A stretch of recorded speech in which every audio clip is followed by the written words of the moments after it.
अस्सलाम वालेकुम वरहमतुल्लाहि वबरकातुहू। Welcome to mathematics videos. Functional analysis का कोर्स स्टार्ट करते हैं।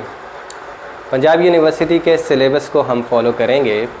बाकी यूनिवर्सिटीज़ के स्टूडेंट्स भी इस कोर्स से काफ़ी हद तक फ़ायदा उठा सकते हैं, क्योंकि बाकी यूनिवर्सिटीज़ का सिलेबस और बुक्स पंजाब यूनिवर्सिटी के सिलेबस के साथ काफ़ी हद तक मिलता जुलता है। दो बुक्स हम फॉलो करेंगे।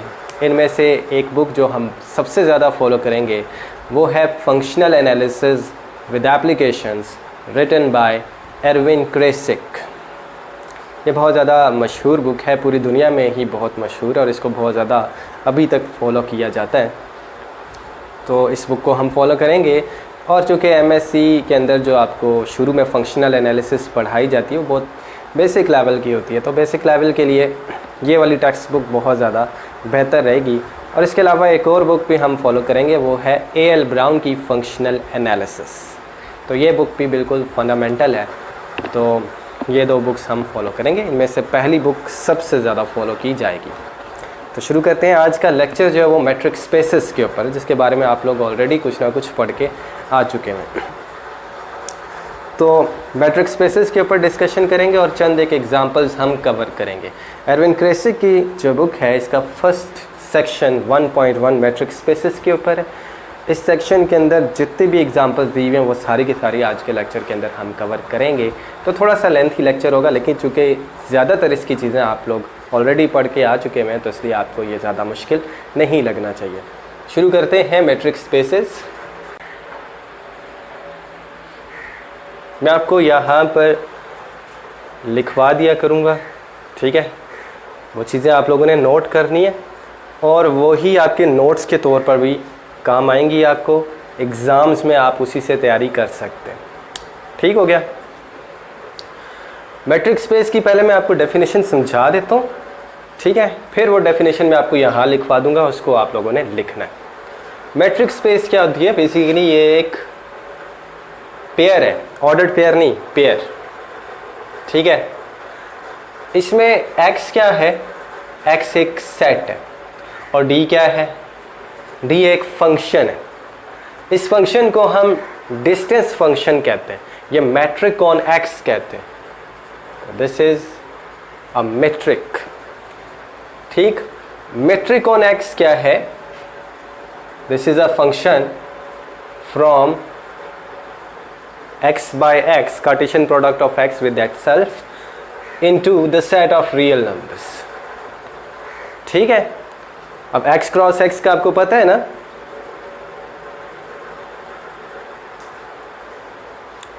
It is defined as the set of all ordered pairs of the form xy। इसमें जो इस ordered pair में जो फर्स्ट एलिमेंट है वो और इवन सेकंड, ये दोनों कहाँ से बिलोंग करें? सेट x से।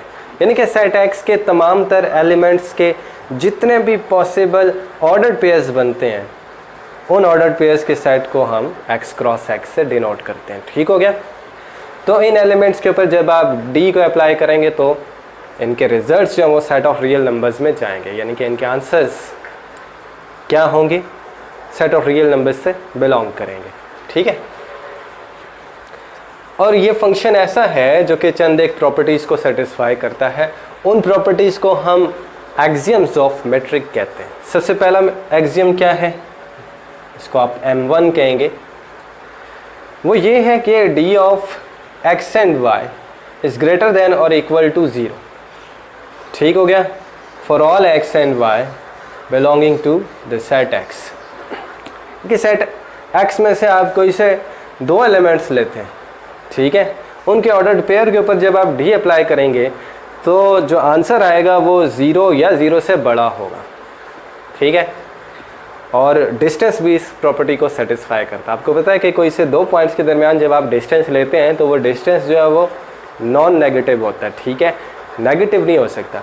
यहाँ पर एग्जैक्टली उसी चीज़ को बताया जा रहा है कि ये जो डिस्टेंस है it is always non negative. Clear हो गया? सेट x के किसी भी दो पॉइंट्स के दरमियान डिस्टेंस नॉन नेगेटिव होगा। क्लियर हो गया? इस तरह से भी आप इसको याद कर सकते हैं। Number 2, second property, d of x and y is equal to 0 if and only if x is equal to y। Clear है कि दो पॉइंट्स के दरमियान डिस्टेंस जीरो सिर्फ और सिर्फ उस सूरत में होगा जब वो दोनों पॉइंट्स इक्वल होंगे। ठीक है, ये चीज़ भी क्लियर होगी। अच्छा, यानी कि अगर मैं आपको कहता हूँ कि ये एक पॉइंट है, पॉइंट है, इसका डिस्टेंस बताएं इसी पॉइंट तक कितना होगा, कहेंगे कोई डिस्टेंस ही नहीं है, ज़ीरो डिस्टेंस है। n3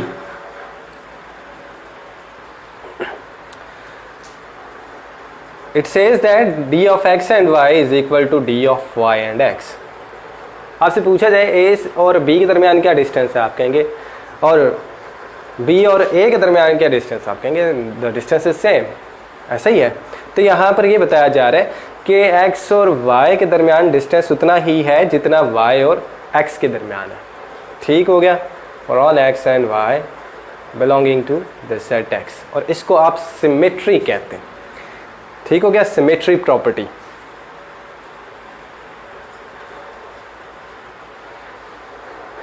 और चौथी property M4,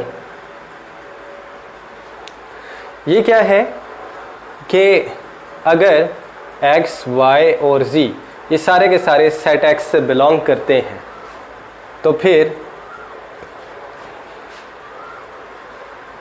d of x z x y ले लें, चलें, d of x y is less than or equal to d of x z plus d of x y, oh d of z y।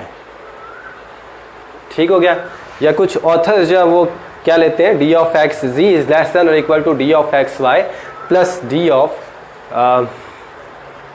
y z। Clear हो गया। अच्छा जी, तो book में, इस book में d of x and y लिया गया, तो इसलिए मैं भी d ऑफ x y को लेफ्ट हैंड साइड पर लूँगा। तो ये हैं प्रॉपर्टीज़, इसको ट्राइंगल इनइक्वालिटी कहते हैं। ठीक है, M4 को क्या कहते हैं, दिस इज ट्राइंगल इनइक्वालिटी। इसके आगे यहाँ पर आप लोग लिख लीजिएगा, दिस इज ट्राइंगल इनइक्वालिटी। सही हो गया, नीचे से आप लोगों को नज़र आ रहा है, यस आ रहा है। तो ये चार एग्जाम्स हैं मेट्रिक के। ठीक है, अगर कोई फंक्शन इस तरह का इन तमाम प्रॉपर्टीज़ को सेटिस्फाई करता है तो ऐसे फंक्शन को हम कहेंगे it is a metric on X. Clear हो गया। अब इसको थोड़ा सा क्लियर कर लें कि ट्राइंगल इनइक्वालिटी क्या कहती है, इसको ट्राइंगल इनइक्वालिटी कहा क्यों जाता है।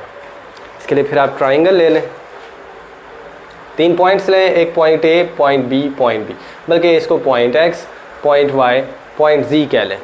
ठीक है, सेट एक्स के ये तीन पॉइंट्स लें। ये line distance between X and Y, हम इसको तस्वर कर सकते हैं, और इस लाइन की लेंथ को डी ऑफ वाई एंड जी कह सकते हैं, और इसको आप D of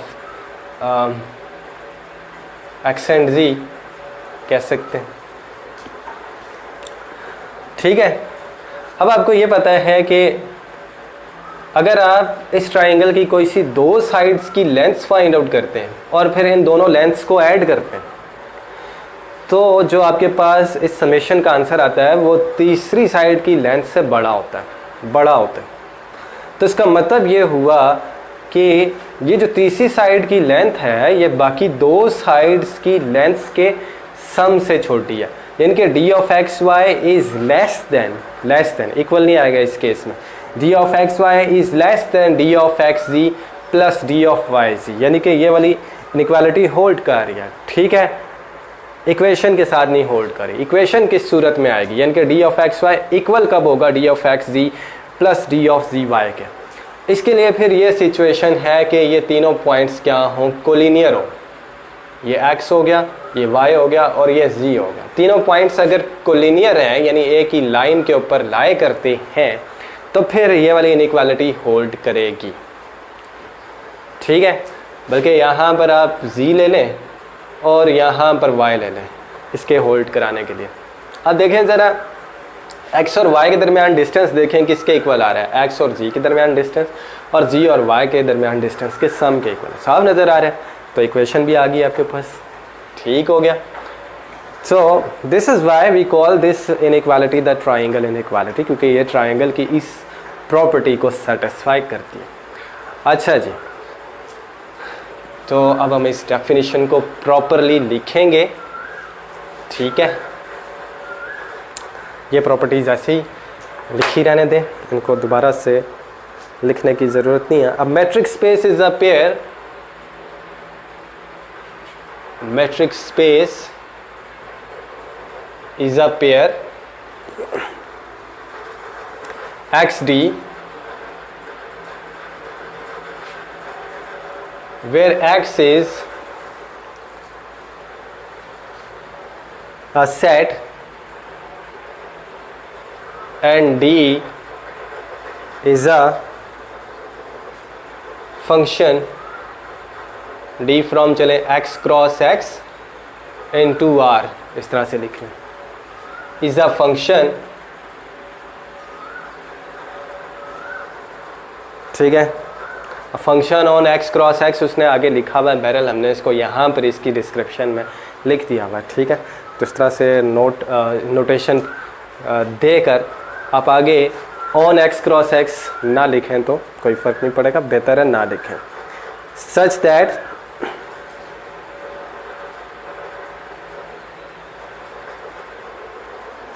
that we have के आगे ये सारी एक्सियम्स आप लिखते हैं, ठीक हो गया। अच्छा जी, अब चंद एक चीज़ें आपको नोट करनी होंगी, इसको आप जल्दी से लिख लें।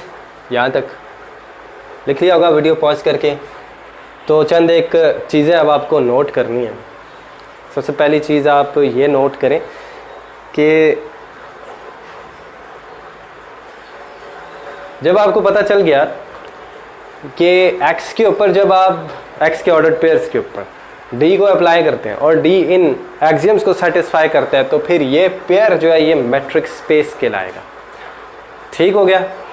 और इस केस में हम सिर्फ x को कहेंगे this is the matric space. अगर ये क्लियर है कि इसके ऊपर कोई मैट्रिक डिफ़ाइन किया जा सकता है या कोई मैट्रिक डिफ़ाइन कर दिया गया है, तो फिर हम कहेंगे कि x is the matric space, ठीक हो गया। और दूसरी चीज़ ये है कि किसी मैट्रिक स्पेस के ऊपर लाजमी नहीं है कि कोई एक मैट्रिक डिफ़ाइन किया जाए, एक से ज़्यादा मैट्रिक्स भी डिफ़ाइन किए जा सकते हैं, ठीक हो गया। तो उस मैट्रिक स्पेस की कॉन्फ़िगरेशन कैसी है, उसकी शेप कैसी है, वो डिपेंड करता है कि उसके ऊपर मैट्रिक किस तरह से डिफ़ाइन किया गया।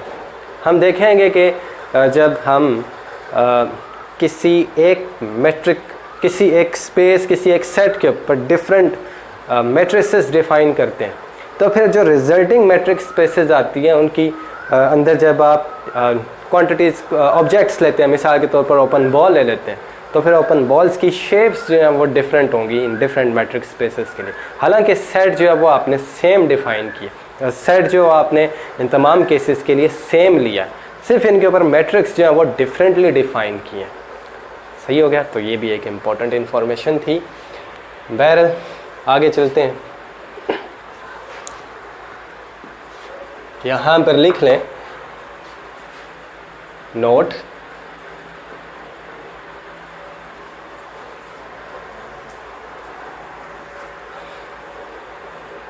there can be more than one matrix on X, ठीक हो गया। अजान के बाद अब मैं आपको बाकी चीज़ें कराता हूँ। अब हम सीधा सब स्पेस की डेफिनेशन की तरफ आएंगे। आगे चलते हैं, सब space of a matric space को डिस्कस करते हैं। सपोज करेंगे हमारे पास एक मैट्रिक स्पेस है X with a matric D, इसका कोई सबसेट ले लें, सबसेट Y ले लिया, ठीक है। D किसके ऊपर अप्लाई हो रहा है, X क्रॉस X के ऊपर।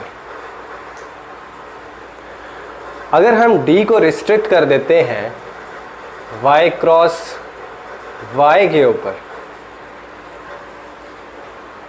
ये है वही D, लेकिन क्या किया गया, इसको X क्रॉस X के एक सबसेट Y क्रॉस Y के ऊपर रिस्ट्रिक्ट कर दिया गया। तो इस केस में हम कहेंगे कि ये जो हमारे पास न्यू मैट्रिक आया है, इसको हम चलें D चिल्डा से डिनोट कर लेते हैं। ये जो न्यू मैट्रिक है, it is called the metric induced by D on Y, ठीक है। हम कहेंगे D tilde is induced on Y by the metric D. सही हो गया। और इस केस में जो रिजल्टिंग मैट्रिक स्पेस हमारे पास आएगी y together with this metric d tilde which is restricted, which is the restriction of d to y cross y। तो ऐसी मैट्रिक स्पेस को हम कहेंगे this is the subspace of this metric space.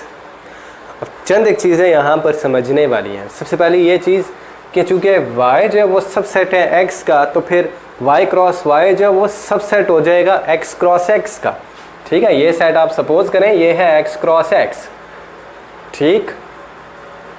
तो y cross y क्या होगा, इसका कोई सबसेट होगा, ठीक है। So this is y cross y, ठीक हो गया। अब d पहले किसके ऊपर अप्लाई हो रहा था, इस सारे सेट x क्रॉस x के ऊपर। अगर आप इसको रिस्ट्रिक्ट कर देते हैं, इस सेट के ऊपर अप्लाई करते हैं जिसको मैंने शेड कर दिया हुआ है, यानी y क्रॉस y के ऊपर, तो हम कहेंगे कि जो हमारे पास नया फंक्शन आया है d tilde from y cross y into r, this is a restriction of d on y cross y, ठीक है। ये वो ही रिस्ट्रिक्शन है जो फंक्शंस के केस में आप लोगों ने पढ़ी हुई है, रिस्ट्रिक्शन और एक्सटेंशन। इसी को अपोजिट करें तो आपके पास एक्सटेंशन भी आ जाती है। तो ये चीज़ें आपने गालिबन बेसिक कैलकुलस के अंदर पढ़ी हुई हैं, ठीक हो गया। अच्छा, तो अब हम आगे चलते हैं, इस डेफिनेशन को यहाँ पर लिख लेते हैं। सबस्पेस की definition, a subspace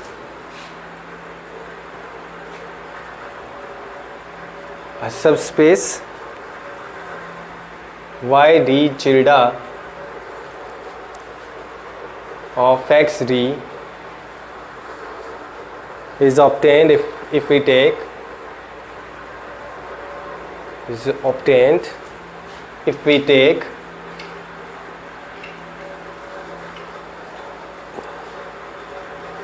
a subset y which is the proper subset, यहाँ पर proper subset लिया गया, and restrict d को रिस्ट्रिक्ट करना है किसके ऊपर, टू y क्रॉस y, ठीक है। d को आप एक तो आपने क्या किया है, इस मैट्रिक स्पेस का सबसेट y लिया है और d को रिस्ट्रिक्ट कर दिया y क्रॉस y के ऊपर।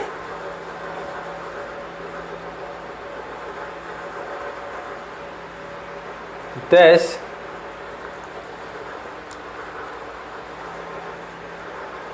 ओके 10 ना लिखें, the metric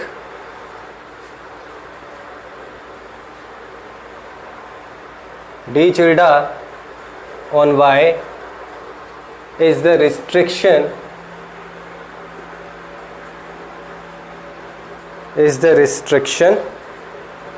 d tilde equal to d on y cross y। इस तरह से डिनोट किया जाता है कि d चिल्डा जो है वो d ही के इक्वल है। सिर्फ ये है कि d को x क्रॉस x के बजाय y क्रॉस y के ऊपर अप्लाई किया गया, ठीक है, y क्रॉस y पर रिस्ट्रिक्ट किया गया। अच्छा जी, इसके बाद ये भी लिख लें कि d चिल्डा इज कॉल्ड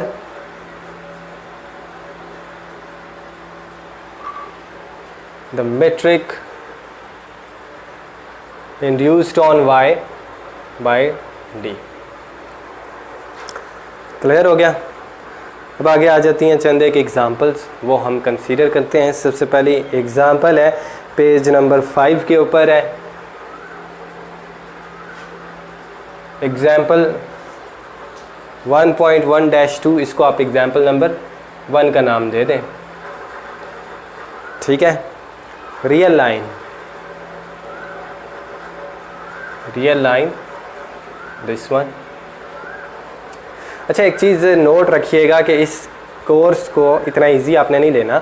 इसको समझने के लिए आपको रियल एनालिसिस या मैथमेटिकल एनालिसिस बहुत अच्छी तरह से आना चाहिए, और लीनियर अलजेब्रा का जो फर्स्ट चैप्टर मैंने करवाया हुआ वो भी अच्छी तरह से आना चाहिए, तभी जाकर इस कोर्स की समझ आएगी, वरना फिर आप इसका पहला चैप्टर भी नहीं समझ सकेंगे।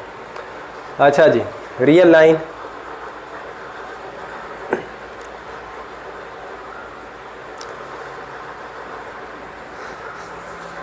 The set of real numbers, जिसके बजाय मैं आर लिखूंगा, द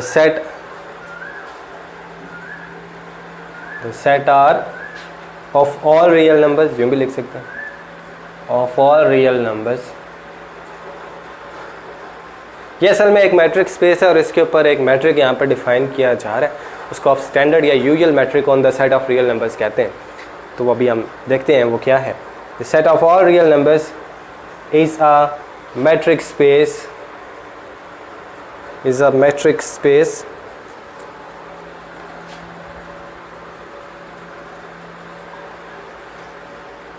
with metric, ब्रैकेट में लिख लें, called the usual metric on R, with metric called the usual metric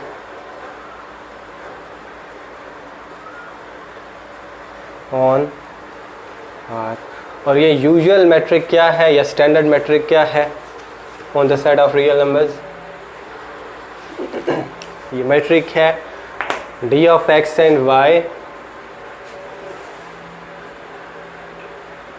is equal to the absolute value of X minus Y. ठीक है, और इसमें ये मेंशन करना ज़रूरी है कि एक्स और वाई जो है वो कहाँ से बिलोंग करते हैं, वेयर, कॉलन का sign, they belong to the set of real numbers. अच्छा जी, इसको एक्सरसाइज के तौर पर आप लोगों के लिए छोड़ दिया गया है, तो आप लोगों ने इसको करना है, और ये है प्रॉब्लम नंबर 1। ठीक है, इस सेक्शन 1.1 की जो प्रॉब्लम्स हैं यानी एक्सरसाइजेज हैं पेज नंबर 8 के ऊपर, उनमें से फर्स्ट क्वेश्चन यही है। ठीक है, तो अब हमने ये चीज़ प्रूव करनी है, तो मैं आपको यहाँ पर ये प्रूव भी करके दे देता हूँ।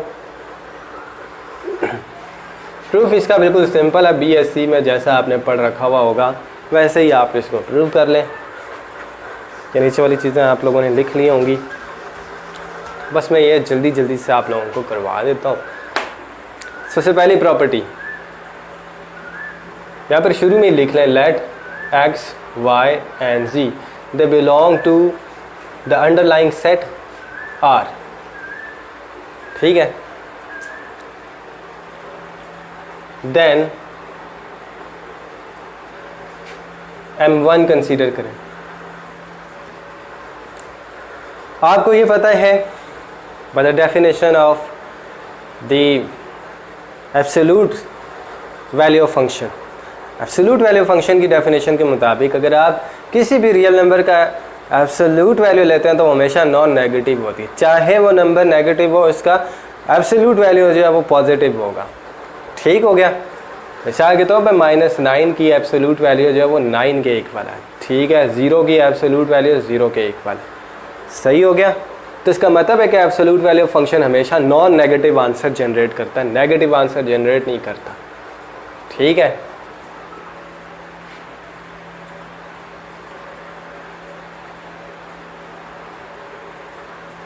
since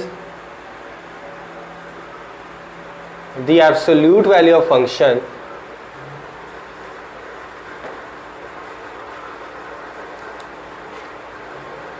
is always non-negative,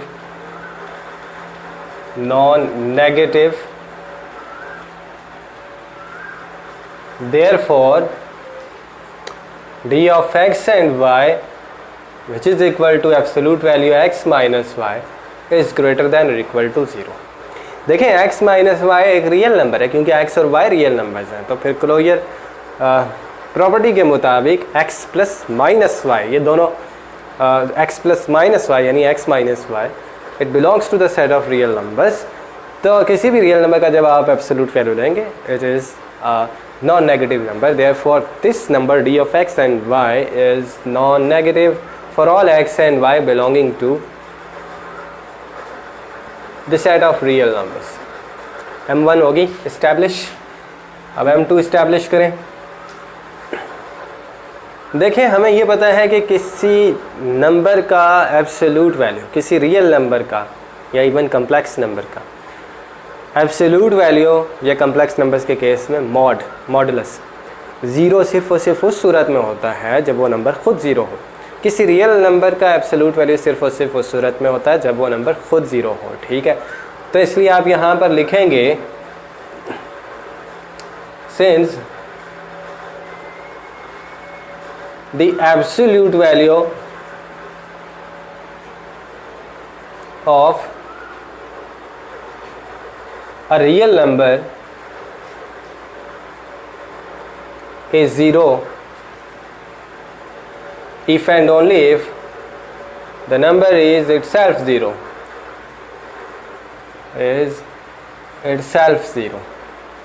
ठीक है। therefore absolute value of x minus y is equal to zero if and only if x minus Y is equal to zero, ठीक है।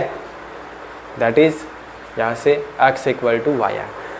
अब ये क्या चीज़ थी, D of X and Y, तो इसके आगे आप यहाँ लेफ्ट साइड पर डी ऑफ एक्स वाई लिख सकते हैं। तो हमने ये प्रूव किया है कि D of X Y zero सिर्फ और सिर्फ उस सूरत में होगा जब x और y इक्वल होंगे।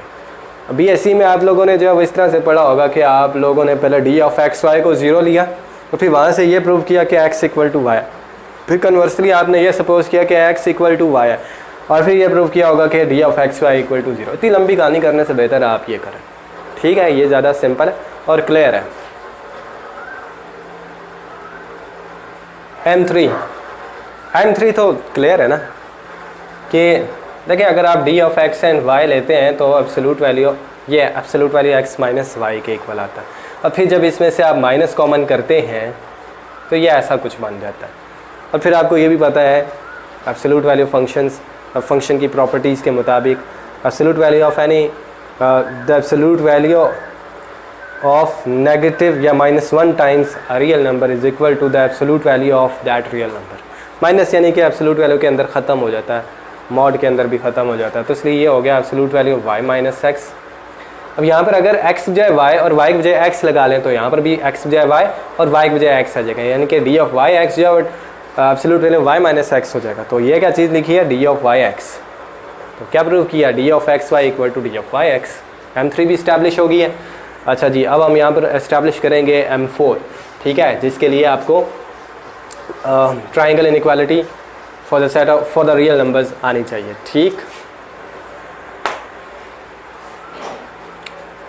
तो एक्स वाई और z ऑलरेडी आपने सेट ऑफ रियल नंबर्स से ले लिया। कंसीडर करें डी ऑफ एक्स वाई को, absolute value x minus Y के इक्वल है, बीच में z को ऐड सब्ट्रैक्ट कर दें तो absolute value x minus Z plus z minus Y, ठीक है। ट्राइंगल इनइक्वालिटी लगा लें। आप लोगों को पता है कि absolute value a plus b where a and b are real numbers is always less than और equal to absolute value a plus absolute value b। लगा दें यहाँ पर इस प्रॉपर्टी को, इसको a समझे और इसको b समझे। तो ये लिखा a प्लस b, उसकी absolute value, so this is less than और equal to absolute value of a, यानी absolute value x minus Z plus absolute value z minus Y. ये किसके इक्वल है, डी ऑफ x z के, और ये D of z y के। तो क्या प्रूव किया हमने कि D of X Y overall less than और इक्वल है किसके, दिस प्लस दिस के। तो ये ट्राइंगल इनइक्वालिटी थी, इस्टेब्लिश होगी, ठीक है। That is triangle inequality holds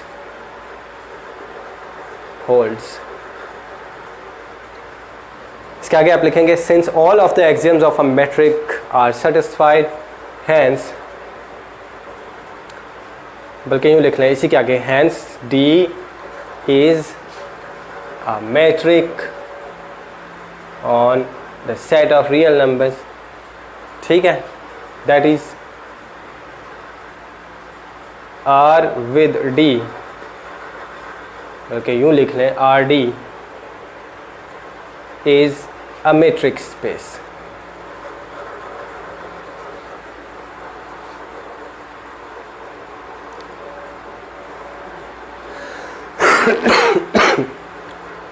इसी तरह से अगर आप सेट ऑफ रियल नंबर्स के बजाय कम्प्लेक्स प्लेन ले लेते हैं, ठीक है, इसका हर एक एलिमेंट z जो है वो किस फॉर्म में होगा, x प्लस सेटा y where x and y are real numbers. तो फिर भी आप एग्जैक्टली इन स्टेप्स को रिपीट कर सकते हैं ये प्रूव करने के लिए कि दिस मैट्रिक अप्लाइड ऑन या defined on this set is basically a metric, that is it satisfies all of the exams from M1 to M4.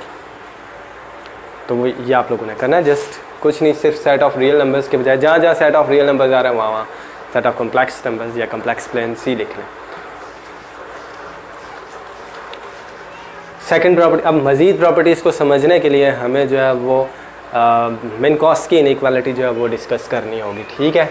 तो मिनकॉस्की इनइक्वालिटी देख लेते हैं कि ये क्या है, जस्ट आप इसको नोट कर लें। मैंने इंग्लिश में इसको प्रूफ किया हुआ है इंग्लिश वाले लेक्चर में, तो आप उसका प्रूफ देख लीजिएगा, पेपर में आ सकता है, काफ़ी लेंथी प्रूफ है, लेकिन मैंने जो है ना बुक की, इसी बुक की चीज़ें जो बिल्कुल क्लियर कर करके आप लोगों को बताई हुई, आप उसको देख लीजिएगा। तो अगर ना भी देखें तो कोई फ़र्क नहीं पड़ता। तो दुआ है कि इस बार आपके पेपर में ये ना आए मिनकॉस्की इनइक्वालिटी।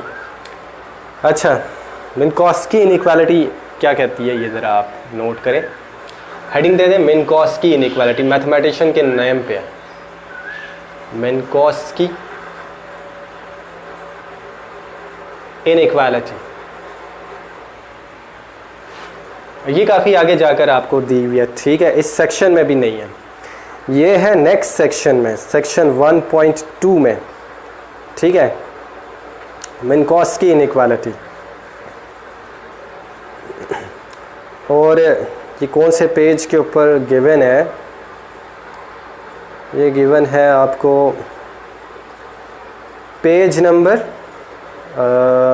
14 के ऊपर। खोलें ज़रा जल्दी से, ये इसमें आपको पार्ट सी में मिनकॉस्की इनइक्वालिटी लिखा हुआ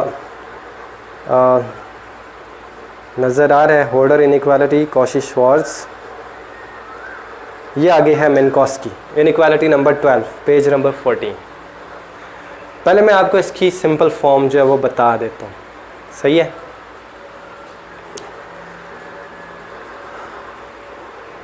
part number 1,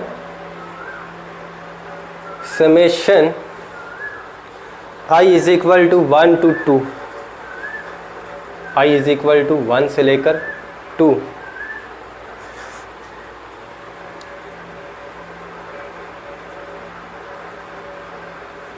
ai plus bi इसका स्क्वायर, ठीक है, और फिर इस सारे की होल स्क्वायर रूट, ठीक हो गया। यानी कि ये जो लेफ्ट हैंड साइड है ये क्या है, फिर लेफ्ट हैंड साइड को देख लें, दिस इज़, और इसके अलावा आप एब्सोल्यूट वैल्यू भी ना लें, यहाँ पर स्क्वायर है, स्क्वायर के केस में एब्सोल्यूट वैल्यू का कोई चक्कर नहीं होता। आप लोग ये जानते हैं कि x का स्क्वायर लें, ठीक है, गिवन के x रियल नंबर है, और फिर x की एब्सोल्यूट वैल्यू का स्क्वायर लें, या x की स्क्वायर लेके एब्सोल्यूट वैल्यू लें, सबका एक ही मीनिंग है, because x square for any real number is always non negative या इट इज़ पॉजिटिव। तो इसलिए यहाँ पर एब्सोल्यूट वैल्यू लगाने के बजाय आप जस्ट ब्रैकेट्स लगा लें, ए आई प्लस बी आई का होल स्क्वायर। तो ये क्या लिखा हुआ है, a1 प्लस b1 का square plus a2 plus b2 का स्क्वायर,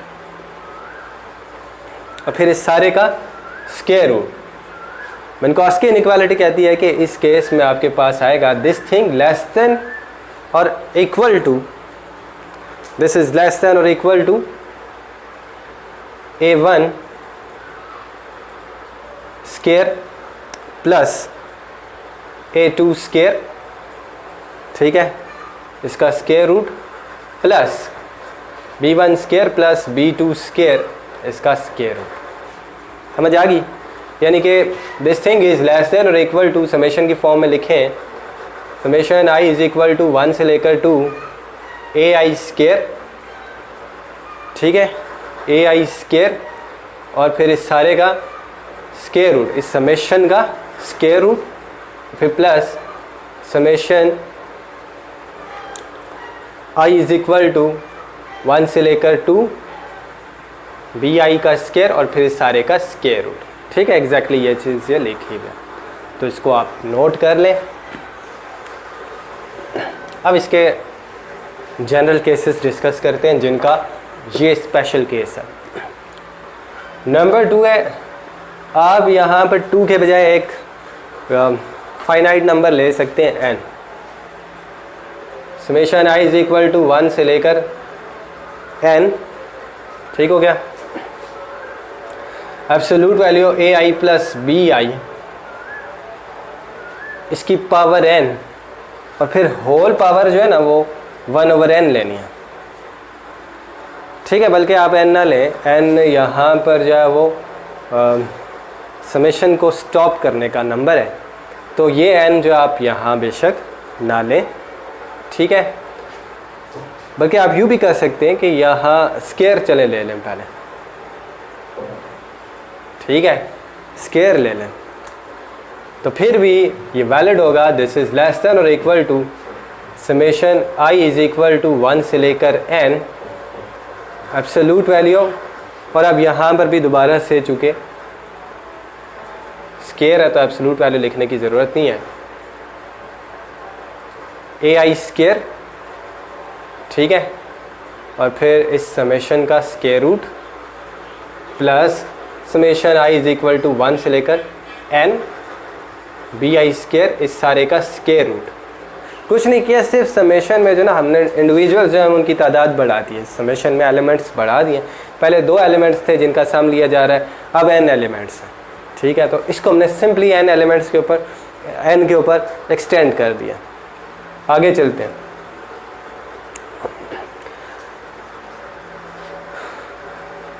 इसका तीसरा वेरिएंट मिन्कॉस्की इनइक्वालिटी का वो ये है कि आप क्या कर सकते हैं, अगर आप समेशन n ले रहे हैं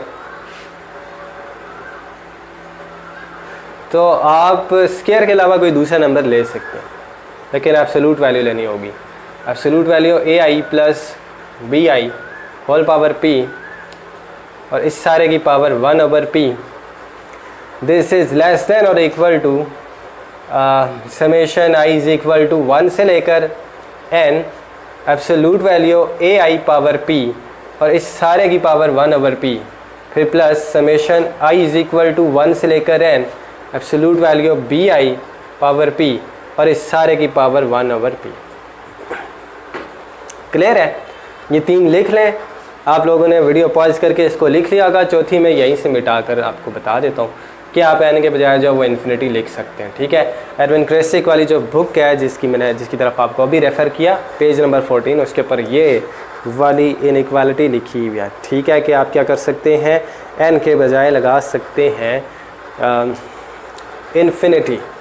ठीक है, तो ऐसा किया जा सकता है, तो इन्फिनिटी लगा लें यहाँ पर। तो फ़र्क एक और ये है कि उन्होंने नंबर्स के बजाय जो दूसरे नंबर्स लिए हुए हैं, ए आई के बजाय जो उसने एक्साई आई लिया हुआ है, और बी आई के बजाय जो उसने ईटा आई लिया हुआ है, बाकी कोई फ़र्क नहीं है। और आई के बजाय जे लिया हुआ है, कोई फ़र्क नहीं पड़ता। समेशन इंडेक्स आपको पता है कि डमी वेरिएबल होता है, तो इसलिए आप यहाँ पे आई लगाएं, जे लगाएं, के लगाएं, आपकी मर्ज़ी है। ठीक है, अदर देन पी लगा लें, पी भी लगा सकते हैं, लेकिन नहीं, पी नहीं लगा सकते, पी नहीं लगाना। यहाँ पर जो पी है ना ये फिक्स्ड है, इस जगह पर p जो वो फिक्स्ड है, तो इसलिए समेशन इंडेक्स आपने p किसी सूरत में नहीं लेना।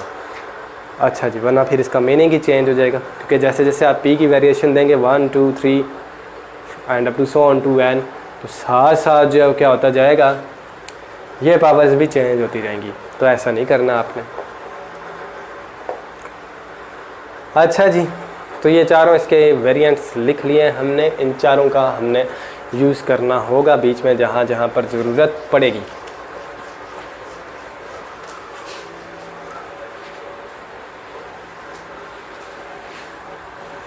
तो नेक्स्ट एग्जाम्पल करते हैं। पेज नंबर कितना है,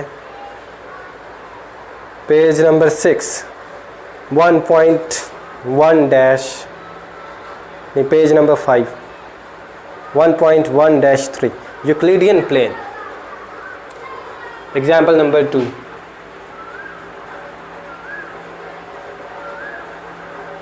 example number 2, the Euclidean plane are square. Euclidean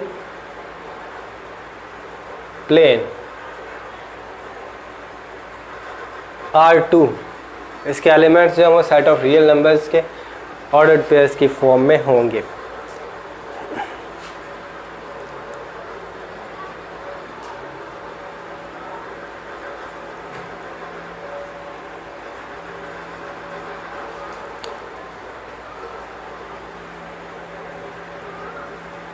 elements of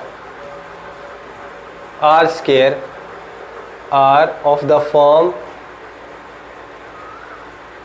of ordered pairs of elements of R, set of real numbers के एलिमेंट्स के ऑर्डर्ड पेयर्स की फॉर्म में R स्क्वायर के elements हैं। ठीक है,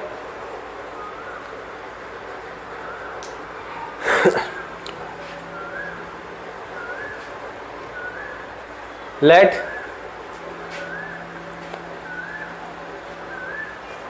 x and y belong to R square। ठीक है, where x is equal to, x को हम ले रहे हैं ऑर्डर्ड पेयर की फॉर्म में, x1 x2 ले लें या xi1 xi2 ले लें, कोई फ़र्क नहीं पड़ेगा, मर्जी है आपकी, xi1 xi2। ठीक है, ये x हो गया। और इसमें आप बताएंगे कि ये जो xi1 xi2 हैं इनको आप xi से डिनोट कर लें। दे बिलोंग टू, चलो xi1 xi2, they belong to the set of real numbers. और y को आप लिखेंगे this is equal to eta1 eta2, where eta1 and eta2 both of these numbers belong to the set of real numbers। इसके ऊपर जो Euclidean metric define किया जाएगा वो क्या है, इसको standard metric on R square भी कह सकते हैं। The Euclidean metric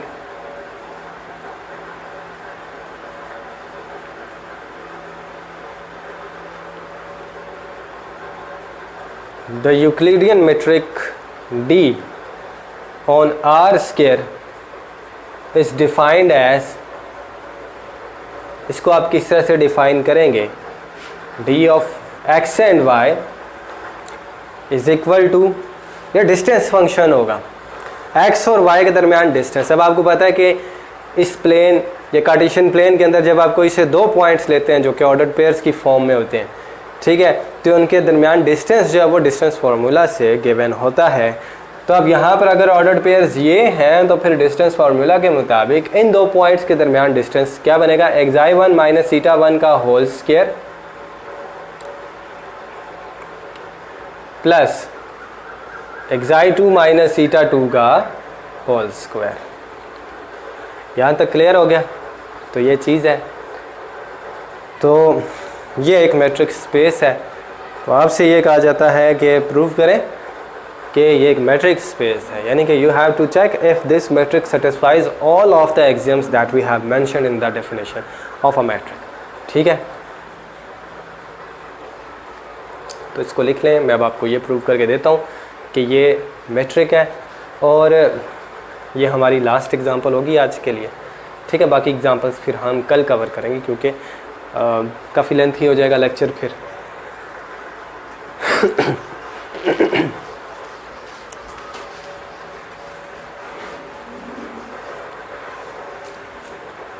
solution start करते हैं। सबसे पहली property d of x m1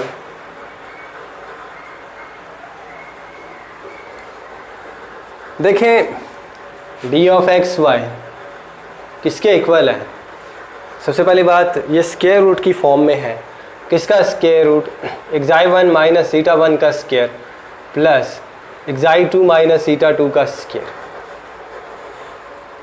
no matter xi1 eta1 क्या है, इनका डिफरेंस नेगेटिव है पॉजिटिव है जो भी है, लेकिन जब स्क्वायर ले लिया तो पॉजिटिव नॉन नेगेटिव हो गया। इसी तरह से ये भी नॉन नेगेटिव, तो इसका मतलब है कि ये नॉन नेगेटिव नंबर्स का सम है। नॉन नेगेटिव नंबर्स का सम क्या होता है, नॉन नेगेटिव। फिर उनकी जब आप स्क्वायर रूट लेते हैं तो नॉन नेगेटिव नंबर्स का स्क्वायर रूट नॉन नेगेटिव होता है। एग्जिस्ट सिर्फ उस सूरत में कहता है जब क्या हो, ये सम जब वो क्या हो, नॉन नेगेटिव हो। और नॉन नेगेटिव नंबर्स का स्क्वायर रूट क्या होता है, नॉन नेगेटिव। तो it is clear that this is greater than और इक्वल टू 0, नॉन नेगेटिव। ठीक है, because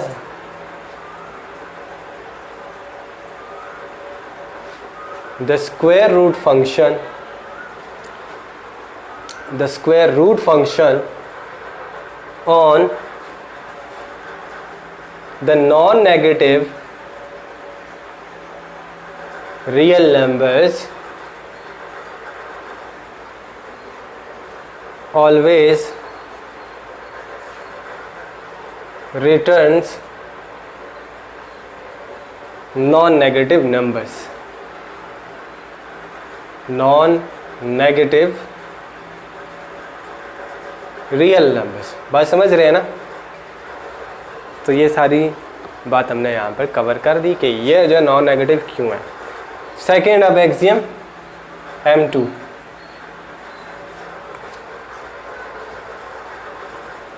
D of X Y को दोबारा से कंसीडर करें, that is equal to xi1 minus eta square plus xi2 minus eta square. अब ये square root zero किस सूरत में होगा?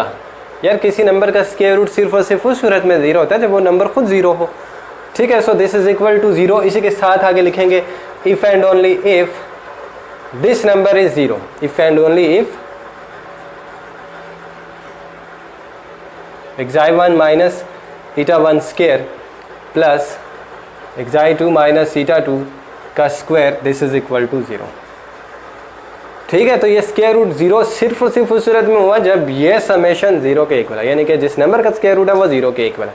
अब इस नंबर पे ज़रा फोकस करें कि ये क्या है। देखें, ये दो स्क्वायर्स का सम है, यानी कि दो नॉन नेगेटिव नंबर्स का सम है। अब दो नॉन नेगेटिव नंबर्स का सम ज़ीरो सिर्फ एक सूरत में हो सकता है, बाकी कोई सूरत नहीं है। ठीक है, वो सूरत ये है कि वो दोनों ज़ीरो हों। देखो, ज़ीरो नॉन नेगेटिव नंबर है। ठीक है, तो ज़ीरो को ज़ीरो में ऐड करेंगे तब जाकर आंसर ज़ीरो होगा। अगर आप ज़ीरो के अलावा कोई और नॉन नेगेटिव नंबर लेते हैं, कोई और नॉन नेगेटिव नंबर लिया और वो ज़ीरो नहीं है, तो वो इसका मतलब वो पॉजिटिव नंबर है। मिसाल के तौर पर 9, तो आंसर ज़ीरो नहीं आएगा, अदर देन ज़ीरो आएगा और एक पॉजिटिव नंबर आएगा। तो दो नॉन नेगेटिव नंबर्स का सम सिर्फ और सिर्फ उस सूरत में होता है जब वो दोनों नंबर्स क्या हो, ज़ीरो हो। नो अदर चॉइस, क्योंकि एक भी अगर non negative number other than zero हो गया तो फिर आंसर ज़ीरो नहीं आएगा। हमें ये पता है कि इन नॉन नेगेटिव नंबर्स का सम ज़ीरो के इक्वल आया, तो इसका मतलब हुआ कि ये दोनों नंबर्स ज़ीरो हैं। So this is equal to zero. दोबारा से आगे लगेगा if and only if xi1 minus eta का square is equal to zero, and भी लगेगा और नहीं, एंड xi2 माइनस ईटा2 का square is equal to zero. अब ये जो डिफरेंस है ये ज़ीरो के इक्वल सिर्फ और सिर्फ उस सूरत में होगा जब ये दोनों एलिमेंट्स इक्वल हो, अदर कोई चॉइस ही नहीं। ठीक है, सो या तो अगर आप दोनों तरफ स्क्वायर रूट लें बच्चों की तरह, तो वो उस तरह से ना करें, सीधा इफ़ एंड ओनली इफ लिखें, या तो इसके लिखें, आगे लिखें that is xi1 equal to eta and xi2 equal to eta. अब इससे क्या मतलब हो जाएगा? इसका ये मतलब है दैट इज xi1 ईटा1 लेते हैं हम, तो ये किसके बराबर हो जाता है? ये ऑर्डर्ड पेयर xi1 xi2 लेते हैं, sorry for this, xi1 xi2 लेते हैं तो फिर ये किसके इक्वल आ जाता है? xi1 चूँकि ईटा1 के इक्वल है, फिर आगे कॉमा xi2 के बजाय ईटा2। ये क्लियर हो गया। अब ये क्या था? ये x था, ठीक हो गया, ये x था, और ये क्या था? ये y था। तो इसका क्या मतलब हुआ? हमने क्या प्रूव किया कि ये चीज़ metric d of x and y zero के इक्वल सिर्फ और सिर्फ उस सूरत में होगा जब x और y इक्वल होंगे। तो इसके आगे आप लिखेंगे कि hence d of X Y is equal to zero if and only if x is equal to y। तो ये चीज़ हमने कर ली इस्टेब्लिश। जल्दी से इसको लिख लें। M3 आप लोग देख सकते हैं। M3 में आप d ऑफ एक्स वाई को कंसीडर करें, ये आएगा आपके पास। अब क्या करें? इसमें से माइनस कॉमन करें, इसमें से भी माइनस कॉमन करें, स्क्वायर उस माइनस को कैंसिल कर देगा। ठीक है, तो आपके पास क्या आ जाएगा? ईटा1 माइनस xi1 का स्क्वायर, ईटा2 माइनस xi2 का स्क्वायर। तो ये क्या बन जाएगा? d of Y X. Very simple. तो M3 आप लोग कर लेंगे, मैं करके देता हूँ आपको M4 by using मिन्कोस्की inequality. M4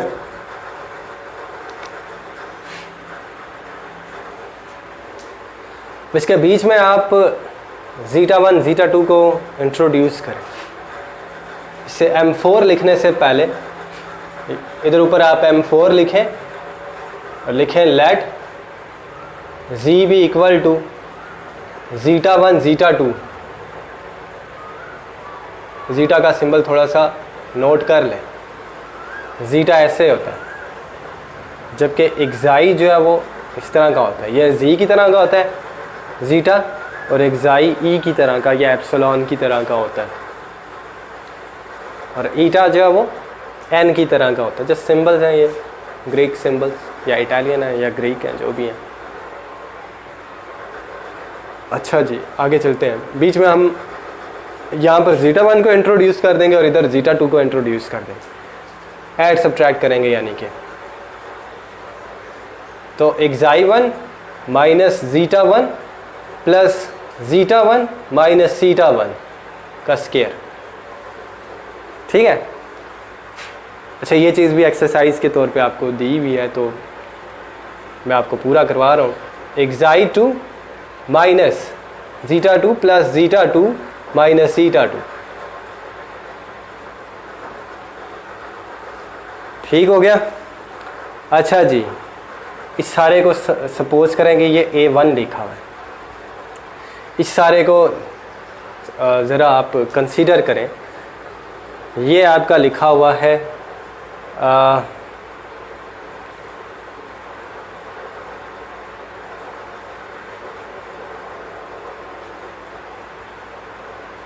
B1 लिखा हुआ है, ठीक है। तो ये आपका A2 है और ये आपका B2 है। क्लियर हो गया। एक्साई1 और ज़ीटा1 वाले ये A वाले हो गए, एक्साई ज़ीटा A हो गए और ज़ीटा ईटा B हो गए। क्लियर हो गया, समझ आ गई। तो ये चीज़ लिखी क्या है, इसको अगर आप समेशन की फॉर्म में लिखें तो ये लिखा जाएगा this is equal to the square root of summation I is equal to 1 से लेकर 2, ठीक है। किसका स्क्वायर, दिस प्लस दिस का स्क्वायर। इसको समेशन की फॉर्म में लिखें। कैसे लिखेंगे, xi I minus zeta I plus zeta I minus eta I, इस सारे का स्क्वायर। यही बन रहा है ना। पहली टर्म इसकी क्या बनती है, एक्साई1 माइनस ज़ीटा1 प्लस ज़ीटा1 माइनस ज़ीटा1 का स्क्वायर, ठीक है। और फिर इस समेशन की सेकंड टर्म ये बनती है, और फिर इस सारे का क्या हो गया, स्क्वायर रूट हो गया। मिन्कॉस्की इनइक्वालिटी लगाएं। मिन्कॉस्की इनइक्वालिटी के मुताबिक अब ये सारा जो आपके पास क्या बन रहा है, ये AI बन गया। देखें A1 किसके इक्वल है, एक्साई1 माइनस ज़ीटा1 के इक्वल। तो एक्साई I माइनस ज़ीटा I ये किसके इक्वल हो गया, ये AI के इक्वल हो गया, और इसी तरह से ये BI के इक्वल हो गया। क्लियर है। तो मिन्कॉस्की इनइक्वालिटी लगाएं तो आपके पास आएगा दिस इज लेस देन और equal to the square root of summation I equal to 1 से लेकर 2।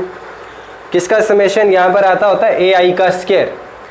अब यहाँ पर AI जो है वो क्या बन रहा है, AI आपका बन रहा है, ये A1 हो गया, ये A2 हो गया।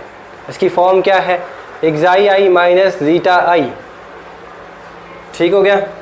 तो इसका स्क्वायर हो गया अब आपके पास यहाँ पर एक्साई I माइनस ज़ीटा I का स्क्वायर, ठीक है। और इस सारे का होल स्क्वायर रूट। याद रहे स्क्वायर को इसके साथ नहीं काट सकते इस समेशन की वजह से, ठीक है।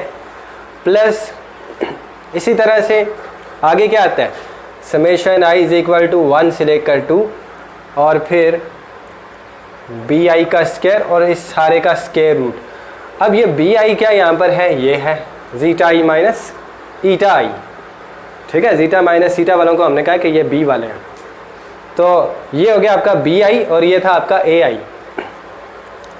सो zeta I minus eta I का स्क्वायर, ठीक है।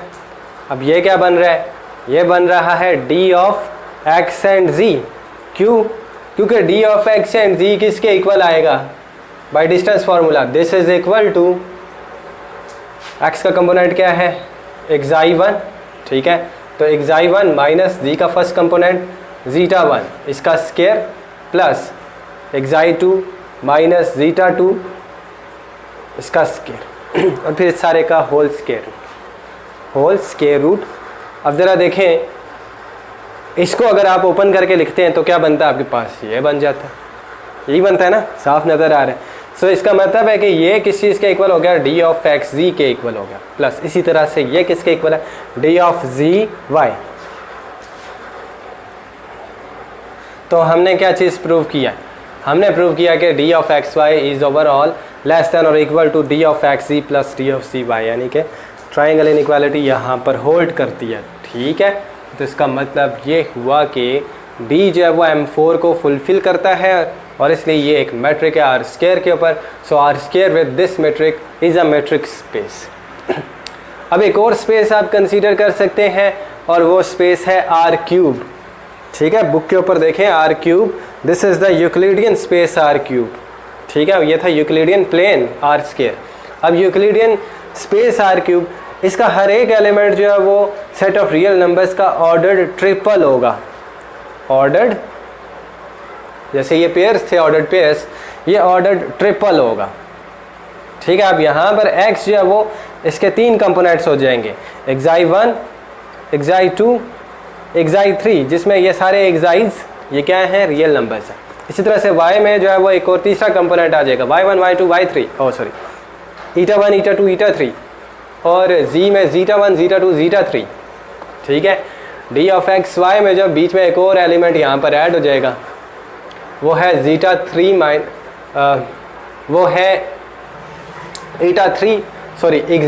माइनस eta3 का स्क्वायर, यहाँ पर एक और एलिमेंट आ जाएगा, प्लस xi3 माइनस eta3 का स्क्वायर। अब ये मैट्रिक ऑन आर क्यूब यानी कि Euclidean space defines a matric. तो यही सारा काम आपने करना है, इसी को रिपीट कर देना है, तो आपके पास रिजल्ट आ जाएगा। बस ये है कि यहाँ पर आई के 2 के बजाय 3 आ जाएगा, मिन्कोस्की इनइक्वालिटी अप्लाई करेंगे, यहाँ पर वापस आपके पास 3 आ गया, ठीक है। तो ये रिज़ल्ट आ जाएगा आपके पास, क्या ख्याल है। तो very simple it was. Second वाली जो इनइक्वालिटी है मिन्कोस्की इनइक्वालिटी, उसका इस्तेमाल करना है, समेशन में n के बजाय 3 ले लेना, वो अप्लाई किया मैंने यहाँ पर, तो ये आ गया आपके पास, and this is D of X Z and this is D of Z Y. तो ये आप कर लीजिएगा और बिल्कुल इसी तरह से इसको आगे एक्सटेंड कर सकते हैं, 3 से n की तरफ लेकर जा सकते हैं, ठीक है। तब आपके पास यूक्लिडियन स्पेस Rn आ जाएगा, ठीक है। सेट ऑफ रियल नंबर्स के बजाय सेट ऑफ कम्प्लेक्स नंबर्स भी ले सकते हैं, ठीक है। तो Cn आ जाएगा आपके पास। Rn क्या है, ये इसके एलिमेंट्स जो हैं वो ऑर्डर्ड एन टपल्स हैं, इनको क्या कहेंगे, these are ordered N tuples, ठीक है। xi1, xi2 up to so on to xin, अब इसके n एलिमेंट्स हैं, क्लियर है। तो ये फ़र्क है। और Cn में जो है वो क्या होंगे, देखें Rn में ये सारे के सारे जो हैं वो क्या है, रियल नंबर्स हैं। Cn के केस में ये सारे के सारे एलिमेंट्स क्या होंगे, कम्प्लेक्स नंबर्स होंगे, बाकी कोई फ़र्क नहीं है। प्रूफ भी इनके बिल्कुल सेम है। हाँ, एक चीज़ वहाँ पर होगी, वो ये कि मॉड भी आपको लेने होंगे, ठीक है। Cn के केस में आपको क्या कंसीडर करने पड़ेंगे, आपको मॉड्स जो हैं वो कंसीडर करने होंगे। यूक्लिडियन स्पेस Rn जो है वो आपको दिया हुआ है पेज नंबर 6 के ऊपर, एग्जाम्पल 1.1-5, ठीक है। तो ये आप लोग खुद से कर लीजिएगा। तो इसके साथ ही आज का लेक्चर होता है ओवर। आई होप कि आपको इसकी अच्छी समझ आई है। Thanks for watching. अल्लाह हाफ़िज़।